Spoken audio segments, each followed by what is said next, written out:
Hello, dear viewers.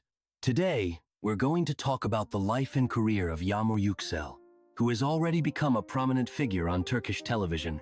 However, beyond her successful acting work, there are a few recent events in her life that we should discuss today.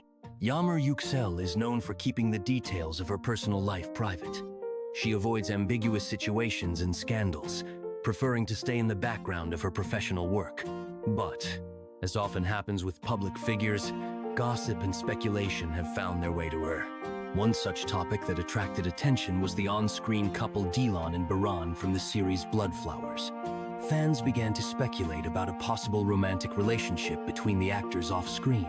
However, it is known that Baktas, who played Baran, is married, and there has been no official confirmation of a romance with Yagmur. The actress herself has stated that she has not fallen in love yet and hopes to find a fairy tale love. Just like in the series, at the moment, Yagmur is dedicating much of her time to improving her acting skills. And in her free hours, she enjoys spending time with family and friends, listening to music, and reading books. The actress also actively shares moments from her life with her fans through Instagram, where she posts photos with her family, including her mother, father, and sister. These photos show how important her family's support and love are to her.